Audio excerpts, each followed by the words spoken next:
the bounty hunters. He watches grimly as the partial recordings begin in the distance. At first it seems promising. The name stretched out and spoken in sequence among 5 separate devices.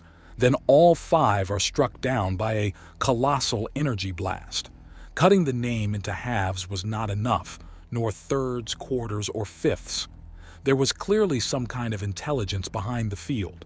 It would strike anything that would sound like, or say, the name of target actual or any of the condemned towns or cities that the target had taken control of.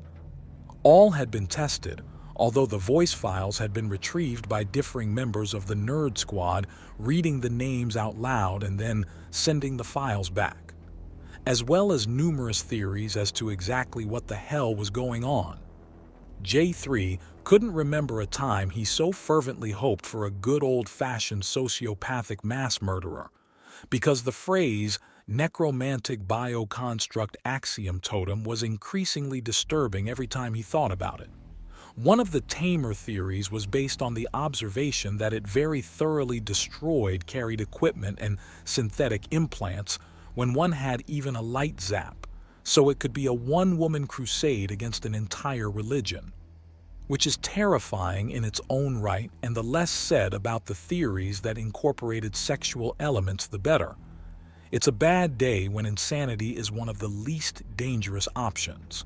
Test ZF-008 complete. Field will still respond with the entire word spread out among 5 origin points. Momentary delay observed, followed by a considerably larger discharge. Possible evidence of frustration or annoyance from theoretical target, beta actual. Returning to base for additional testing equipment and parameters. No doubt they'd find another field for him to cook some electronics in. That's been his entire day. Go to a new place, set up the equipment, get to a place to watch and set up more gear, turn on the equipment, watch it fry. Back to base, new place, repeat. Negative J3, our civilian informant has offered some very interesting information.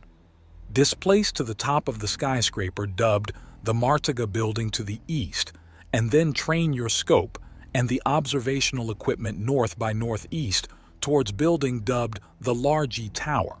Confirm when displacement is complete. Bike answers him and J3 nods. Copy that. Displacing, he says, and pockets the communicator. He slings the gun across his back and picks up the camera before turning it off, collapsing it down and hooking it to his belt harness. He turns and regards the Martaga building. It's about 4 blocks away, and from what he's glanced with the civilians wandering around it, it's a large residential building with some entire floors dedicated to commerce. A small city in a single building, one that apparently caters to Nagasha and other tailed life forms. He hadn't gone inside, but he had looked at the blueprints in passing as he was studying the major landmarks of the city. No stairs, only ramps and elevators. Also some strange tubes and slides that for a Nagasha worked in either direction. The fire escape he was quickly climbing the outside of was one large spiral slide with numerous holes in the side for more Nagasha to enter and descend with.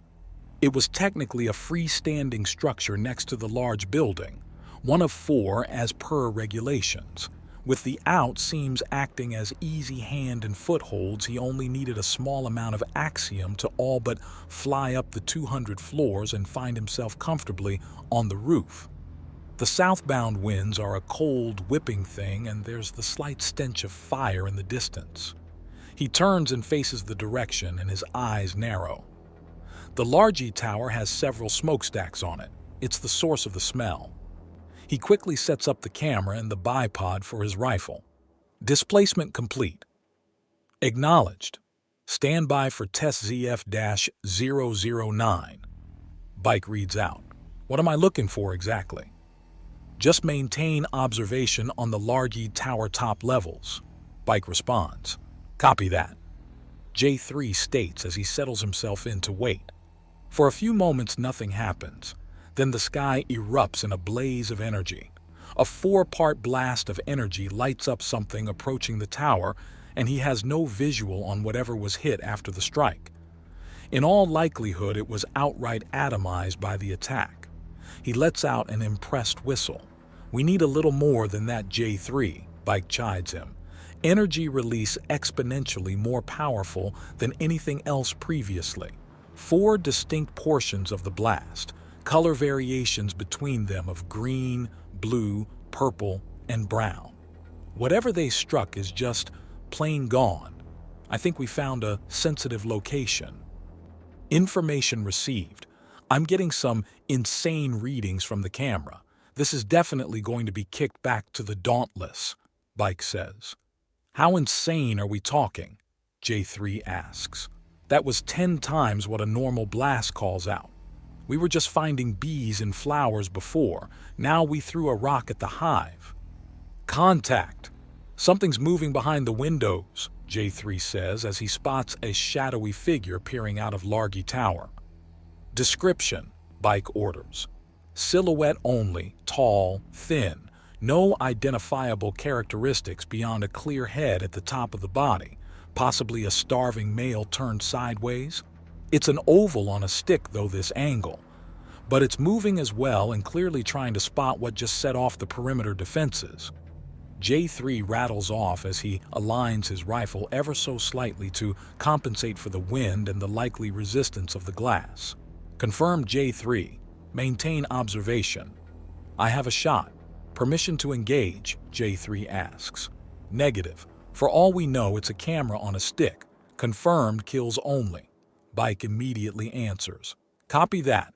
Resuming observation," J3 says, taking his finger off the trigger. A few moments pass and the figure vanished. Contact has once again moved into the deeper building. Visual contact is lost. I repeat, no visual on the contact. "Acknowledge, J3. Test ZF010 commencing." Bike tells him, and he nods and waits for the fireworks. And waits. And waits. "Initial test complete. Continue observations." Bike reads out. "What am I supposed to be seeing?" "Hopefully nothing." Bike replies, and true to his word, J3 sees nothing happen. "Test complete. Stealth drone prototype 002 has successfully infiltrated and exfiltrated from the top of Largy Tower." "Oh, hell yes!" J3 exclaims as his eyes light up. "Don't get too excited. The thing won't be able to get past the outer rooms without the signal getting blocked." Bike chides him, but J3 just snorts. "For now, we found a solution. If we have to set up relays, it's doable. We found something the enemy doesn't want us to see, and we have a way to take a look. I call that progress." J3 replies. "I agree, but keep your expectations low. For all we know, this is just a place where she practiced one last time before going into the big leagues. No notes, no info, and nothing important, just a target." "I understand. Shall I be heading back to base now?" "Not without the drone. It'll be at your position in a few moments," Bike replies, and J3 looks around. He actually misses it at first glance, but he does spot the slight shimmer in the sky. It's not using any axiom. He notes with a raised eyebrow as the piece of technology that's simultaneously primitive and cutting edge bears down on him. It resembles a flying saucer, amusingly enough, and as the stealth tech disengages, it becomes remarkably shiny. He can hold it easily. It's no more than 1.5 feet across, and it has a few clear cameras and several small air jets. This thing is quiet, aerodynamic, and the moment those panels start doing their bullshit again, functionally invisible. No, it's not. It is, however, constructed by axiom. The metamaterials used to make this are a bitch and a half to make without the sheer bullshit that is axiom-based technology, but with it we've got our hands on some pretty sci-fi stuff, Bike says, and J3 snorts. "Bike, we're on an alien world using FTL-grade communications facilitated by temporally entangled materials. We're hunting an alien mass murderess that has been using a lightning death field for most of her killings. That's not even touching that you have a computer access implant that made you go from a moderately skilled hacker into an inhumanly skilled hacker. We are in a science fiction setting. No, scratch that. We're in a science fantasy setting because the alien we're hunting is also a witch, and we have a council of actual wizards and literal sorcerers helping us figure her out. I wouldn't call the Nerd Squad wizards. Bike kind of trails off. The fact you know exactly who I'm talking about says a lot, J3 counters. It does, it really, really does. Bike half groans. Anyways, there are a series of latches on the underside of that drone. You can clip in a rifle strap into it so you can carry it easily. Copy that. Time to return to base? Come on home, buddy, Bike tells him. Copy that. See you soon. He replies and turns off the Axiom-sensitive camera and stores it. He then begins breaking down his rifle and quickly repurposes the strap to carry the drone. 3 stories down the side door to the building opens and a Nagasha stares out at him. He doesn't bother stopping and continues to climb downwards. Wait, who are you? She calls down at him. I'm in a hurry, ma'am. He calls up as he continues down. What's going on? She tries again. A great deal, he replies before shifting his position and launching himself at the surrounding building. He converts the kinetic energy to let him bounce and launch himself onto the edge of the building and then launching onto the next building. Half an hour of rooftop racing later, and he slides down the ladder from the roof and heads to the main door. Before he can open it, the Crimson Hewer guard opens it for him. Hello, big lady. Hello, Mr. Long Gun. Have fun out there? Wen asks him. Had something out there. Some of those blasts are absurd, he answers. I know. Have you seen the video yet? The Axiom patterns are insane. No, just standard issue eyeballs, but that's scary enough. J3 answers. Take a second look, little man. Each bolt had a small library worth of information in them. Wen outright tells him, and he nods.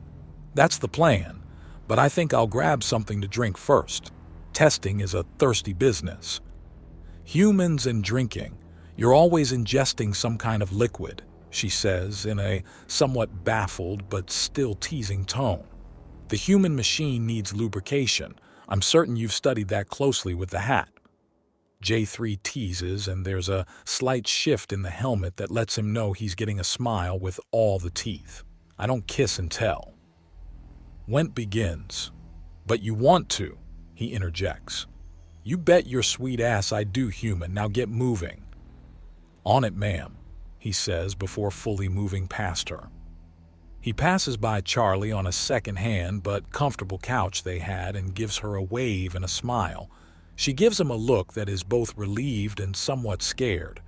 She can't really make up her mind about him, and that's fair. In the same 5-minute span, he saved her life, threatened her with death, and comforted her during an emotional moment. Mixed messages if there ever were any. Hey, Bike, here's the camera. Excellent. It gives good data, but there are a few instruments on here that don't transfer the data, the communications officer says, taking the device away. What do you think of our new toy? The drone? It's certainly easy to carry, light as my gun, but not quite as awkward. Who was piloting it? Snakey, Bike replies with a smile. Get the fuck out. The kid? He's our drone boy? Yep. He piloted the first one too. He's probably not going to be a field guy, but having him as our eyes in the sky sounds like a treat, doesn't it? It does. Not to mention it helps with, well, J3 says, and Bike nods. Right.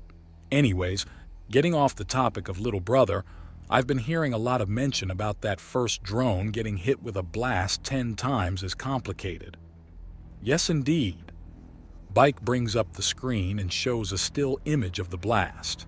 It's still a terrifying eruption of 4 colors of energy, and then he adds in a filter. Son of a bitch, J3 states as he sees the actual flows of Axiom move. All 4 parts of the blast come from the same place, the building behind them. It correlates with our different testing areas, Check this out, Bike says, and the image switches to show one of the earlier tests. The filter goes up and J3 raises an eyebrow at the sight of the axiom flowing from a distance to form the burst of energy. All the axiom trails lead back to that main building. That explains why you had me go from place to place with each test. J3 notes. Not to mention we wanted a more controlled area, but we've confirmed where the closest source of the field is and you might have spotted it, Bike says before bringing up the image from after the blast. Where did the entity show up? Here, J3 says, pointing to the grubby windows near the top. Like I said, it was very thin but clearly had a head. Or possibly a camera on a mount. Bike returns as he plays the video and then pauses it. I think I see it right there. That's it. J3 confirms as Bike squints at the tiny bit of movement on screen. Do your eyes have a zoom feature? How did you spot that? I was looking through a sniper scope, J3 reminds him. And you had a shot? Sniper. It's literally my job to make that shot, J3 answered. Jesus Christ, that building was half a kilometer away with high winds and poor visibility, Bike mutters. All right, what the hell is wrong with you? You've seen me make better shots with worse weapons, J3 demands. I have? Wait, you're right, I have it. Bike suddenly clutches his head and grunts in pain before he starts bleeding from the eyes and collapses off his chair. J3 catches him. Man down! I repeat, man down! J3 roars.